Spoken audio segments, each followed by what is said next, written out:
Hey folks, MasakoX here. Even though we're now almost not in even the same season as the month this What If was created in, we can't help but feel endeared to this one, since this is probably one of the more surprising outcomes that we could have expected.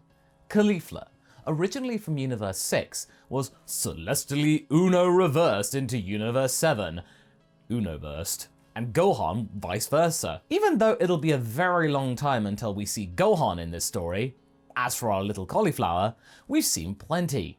Her go-getter spirit has managed to charm her way to some of the bad guys here, even give Vegeta a little bit of food for thought. Today's video is sponsored by Tokyo Treat and MasakoX. With MasakoX, you'll receive 20 traditional and authentic artisan Japanese snack items, including Japanese teas and one special example of Japanese tableware with your box every month. MasakoX helps in partnering with local Japanese snack bakers to continue to share Japanese culture and traditions that have been passed down for over 100 years. You're helping that tradition live on. This month, have tea time in Yokohama, a place I visited no less, where MasakoX partnered with the Kanagawa government and local businesses to create a one-of-a-kind, Yokohama-inspired box design to promote traditional Yokohama confectionery, snacks and teas. This box really reminded me of its charm with its elegant design and the exquisite orange cake which is in this box. As for Tokyo Treat, you'll get to try up to 20 of the latest, most exclusive and seasonal flavored Japanese snacks, which are only available for a very short time. The Summer Matsuri box this month encapsulates what Japan's summer festivals have to offer, such as these lemon salt senbei and salty vanilla pocky. Salted caramel has got nothing on these. Both boxes also come with an information snack guide which gives you extra details like ingredients, allergen advice, and fascinating context behind each snack so you learn whilst you indulge. You can go to my second channel up on the lookout to see more from these boxes, or you can get $5 off your first MasakoX or Tokyo Treat box by using the code MasakoX at checkout, or via the links in the description before June 30th. Do please give this a gander, and thanks once again to MasakoX and Tokyo Treat for sponsoring today's video. Cheers! In the last part, we got ourselves into the meat and potatoes of the Saiyan saga, with Nappa taking on the majority of the Dragon team before Goku showed up from the other world. That part hadn't changed. Raditz and Piccolo were fighting alongside one another, and even our little gal had a go against Nappa. Granted, she wasn't able to win or make serious headway into the big lug, but she certainly impressed him enough to take this fight somewhat seriously, at least for a moment. Until he broke out the mouth cannon, of course, and then, in a hilariously tragic twist, both Raditz and Piccolo were off in one go when they were trying to take the glory of protecting Caulifla. She basically put all her energy into one attack and then had no energy to flee. With them gone, Goku arrived in time, and with the more plucky Krillin wanting to impress Caulifla and wanting to get that uncle moniker for himself, the three of them were able to piece together, along with the Yajirobe, remember, a victory against the prince. With the prince having fled still, our heroes are now plotting a course for Namek, and Caulifla is determined to show more of what she can do for her father now that he is back in the land of the living. But will Chi-Chi allow this to actually happen, or will Goku have to convince her? Let's resume. So, the plan to go to Namek was on. I mean, it had to be, because without Piccolo there is no Kami, and you get the idea. It was of the utmost importance. Caulifla also wanted to make sure Uncle Raditz was alive too, since he had been instrumental in her understanding her Saiyan heritage. In fact, whilst Goku was recovering, Caulifla would excitedly regale her father in the things that she'd gotten up to in the year while he was away, and what she had learnt about her connections to space. And Goku did find this intriguing, but not as mind-blowing as the first time he had found out that he was an alien. He was quite happy though with being a Saiyan who just so happened to be raised on Earth. I'm okay with that, really. I don't really need to know too much more about a world that's already gone. Caulifla was a little bit despondent about this, that her father didn't share the same enthusiasm exactly, but she was happy to have him back. It's okay, Papa. I'm just glad you're here. I'll listen to you, though. I just like hearing you talk about something with passion. And Caulifla did just that, passionately talk about a desire to go into space and find out more about her ties. But what would Chi-Chi think of this? She found solace in Bulma. Whilst the engineer was busy fixing Kami's old ship, Chi-Chi asked if she should be worried in allowing Caulifla to find out more about her ties to space and her Saiyan heritage. Would that push her away from her even more? Bulma, despite not being a mother herself, kinda knew how that girl operated, and she too was a lover of adventure because, she did that back in the day with Goku. Look, Chi-Chi, I know you want her to be safe, but you railing against her every single time she wants to branch out even just a little is only gonna make her resent you even more. It's clear she ain't gonna be a scholar. She's too driven in her own goals. And at that age too? Yeah, it's pretty unshakable. The best thing you can do is to stop projecting your way of thinking onto a person who is obviously not cut from your cloth. What makes you so sure of that? Chi-Chi said with ambivalence. Trust me, I was with Goku when he was a kid. The same impulsive drives and lust for exploration? It's almost identical. Goku flourished when figuring things out on the fly and yearned for adventure. If you ever tried to curtail him, oh boy, he'd sulk up a storm. Chi-Chi was still hesitant, but Bulma sighed. Would it help you if I said I was going to tag along? After all, I doubt Krillin could operate this thing without my oversight. That made Chi-Chi feel a little better. She accepted this and vowed to try her best to rein in her expectations. After all, she thought, she could always have another kid if she got really desperate. Chi, are you sure that's a good reason to have another kid? Whilst that was going on, Dr. Briefs had been busy making another ship, based off of Nappa's craft, or what was left of it, as well as Raditz's information about planet Vegeta and its gravity. Raditz lamented all the time the lack of 10 times gravity, thinking this world wasn't ideal for the same Saiyan training that he was used to, or what his ancestors were used to. That gave Briefs the idea to simulate that, and then some, and so he patented the gravity chamber. He then decided to combine that with a spacefaring vessel, but it would require a little more time than retrofitting the found craft. It can't hurt though having 2 ships heading for this Namek, right? When Goku and Caulifla found out about what Dr. Briefs was cooking up, they were astounded. Instantly, the latter wanted to wait for that ship to be ready and go with her father.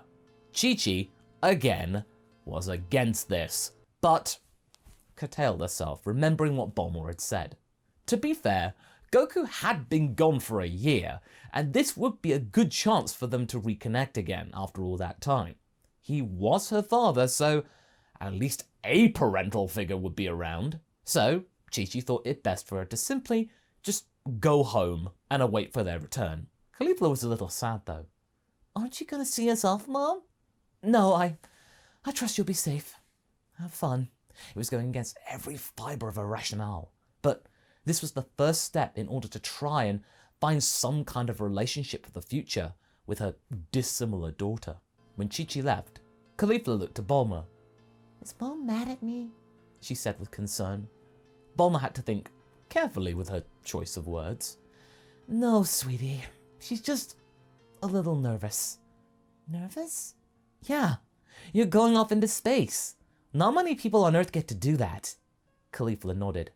I'm doing something special with Papa. Bulma gave herself a pat on the back for that. She'd make a kick-ass mom. When the first ship was ready to go, Bulma and Krillin would be the ones to lead the charge alongside Yamcha, who made sure that he'd stick around to keep Bulma safe since they were still dating at the time. Krillin found this response to going a little corny, but hey, at least there was some bro energy knocking around. And they could do some light sparring to pass the time. With them heading off into the unknown, Caulifla and Goku awaited for their ship to be ready. But they then were greeted by Yajirobe, who had gifted Goku some fresh senzu beans straight from the bud for the journey. The doctors weren't sure whether it was wise for Goku to be eating outside food right now, but before they could say no, Goku took one and was instantly healed. Oh, right! I was wondering when we'd get these. He took the bag with relish. The doctor was flabbergasted and asked Yajirobe whether he could have one to study. Sure, Yajirobe said with seriousness. You can have one. For 1 billion zenny. The doctor balked. Yeah, I thought so. And with that, all 3 of them leapt out the window and flew off to Capsule Corp to get ready whilst Yajirobe headed back to Korin's digs. Not long after that, the ship was ready to go. Dr. Briefs had gotten word that the first scout party had passed this weird fake world, but they ignored it and moved on. This should catch you up in no time. What will take them weeks will take you about, 6 days or so. What are you going to do in the meantime? Goku and Caulifla looked at each other, the smaller of the two replying. Well, isn't it obvious, old man? We'll train. Dr. Priest nodded. Yeah, I probably should have seen that reply coming. And so they then set off, keen to get some training down. Now, we're going to mainly focus on Goku and Caulifla here, since actually, the events of the initial Namek saga, the first bit, are kinda too similar to what they are in the original to cover here. We'd be wasting time. Only with Yamcha replacing Gohan in the story, maybe perhaps some more romantic interludes between he and Bulma, but this story is mainly focusing around Caulifla, so I feel it'd be a nicer way to pass the time before we get to Namek itself and their arrival. A more natural way of skipping forward, you could say. Goku and Caulifla were in their element. Goku had been amazed by Caulifla's gains under Raditz and Piccolo's tutelage since he had last trained with her, before Raditz showed up, and was happy to see her improve and flourish under a newfound knowledge of her interstellar origins. Are you sure you're going to be able to handle all this? It's a lot for someone your age. I was nowhere near as strong as you are now at 5. Caulifla took pride in that and told her father that she was game for anything. She was in space, something that not many other people could have claimed to have done, and would give it her all to bring her uncles back to life. Even if this Namek turned out not to be real, it would be a great chance to spend time with her dad and away from her mother. Hey now, said Goku with a slightly stern tone. There's no need to be so harsh on your mother. She's trying. She's just not quite in our wheelhouse, you know. Caulifla looked away, harumphing at the fact that even her dad was siding with Chi-Chi. But she still loves you, no matter what. So try and play ball with her, okay? I'll show you Kaioken if you pinky promise. That got her hooked. She pinky promised, and immediately Goku powered up into base Kaioken, and Caulifla was wide-eyed with excitement. Oh boy, wait until you see 100 times gravity, Caulifla. Then you might want to reevaluate. Sure enough, when the training had gotten to that gravitational landmark, both of them were struggling. Caulifla especially. To be fair, she's a small one, but her Saiyan physiology had come in clutch, and it become clear to her that it would have been necessary. Any regular human probably wouldn't have been able to do this, but thanks to Goku's genetics, she could potentially master this. Eventually. That made her all the more special, and all the more determined to get over this. Goku was equally driven to impress, and as Caulifla progressed, he even taught her the basics of Kaioken. But don't use it unless you really have to, okay? When you're in a pinch, when there's no other options. I'm not sure King Kai ever anticipated that a kid would be able to use it. He said this with a mix of curiosity and nervous tension. Caulifla promised. Even with her gusto, she had to admit that it packed quite a punch, even when just using Kaioken times 2. So when it comes to the games, Goku managed to get 100,000 in power, thanks to the fact that he had Caulifla here to spar with, and she'd keep going forever and ever and ever. And as for the little veggie, she went from 2,000 or so to 20,000. What? How, Masako? Well, simple. She had the bit between her teeth, and she had Gohan's original latent potential. Besides, that Zenkai she got from the Saiyan saga, in fact you could say there were 2 Zenkais, and all this rigorous training really helped. She felt better than ever, and had even gotten rid of some of her childish puppy fat. She looked leaner than before, and her hair was a lot more wild than ever. When they get close to Namek, they then could start to sense something very powerful, and slightly scary. Caulifla was getting really nervous though. Even though her bravado was impressive, this was the first time she had felt something like that before. Nappa and Vegeta, they weren't all that scary. To her, they were just basic simple brutes, and the latter very uncool and cowardly.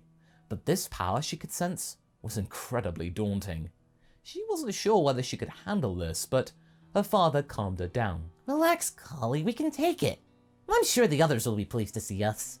Caulifla nodded and held back her nerves, and instead funneled that energy into the unknown. However, when they got even closer, they could then sense their friends, and they were faltering.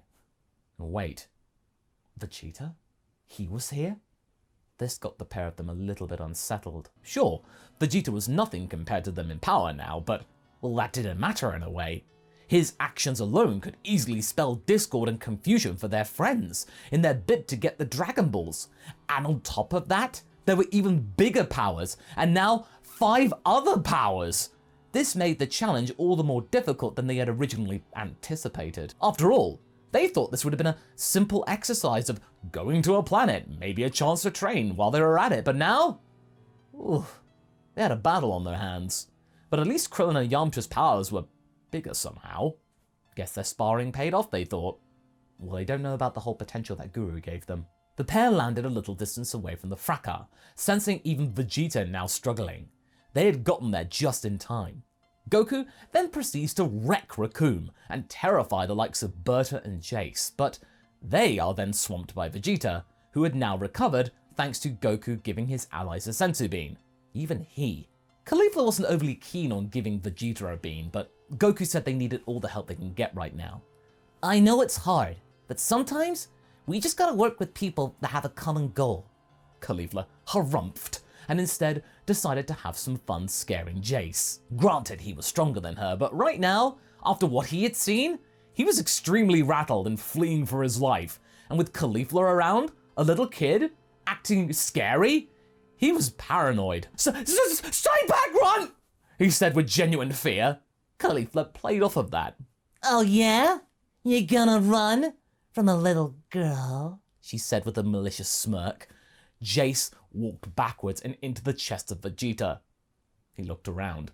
Hi, Jace. Bye, Jace. He fell to the ground. Caulifla, slightly unnerved by that callous display, but remained steadfast, especially against that bozo of a prince. Not bad, Pipsqueak.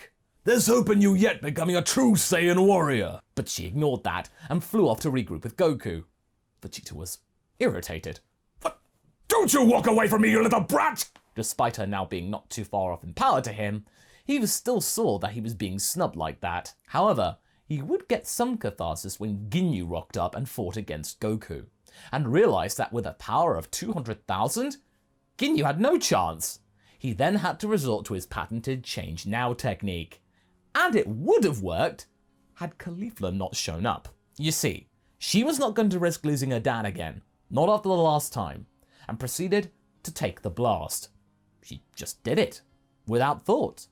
Goku was terrified and confused. Ginyu had wounded himself prior, then fired that Change Now thingy, and now Caulifla was acting weird. Then the purple alien over there was crying, coughing with pain, and calling him Papa? Then it got all the more strange when Caulifla turned around and looked frightened and frustrated. The girl then shouted, Blessed girl! She messed everything up! Now what am I gonna do? For Papa? What's going on? Why am I in this big weird body and who's in mine? She had to do some thinking. What was she going to do? Well, we'll have to wait because that's where we're going to be leaving things for right now. If you like this idea where Goku and Caulifla got to train together going to Namek, check out this story here where Goku and Gohan did the same thing. And I shall see you in the next video. Catch you later!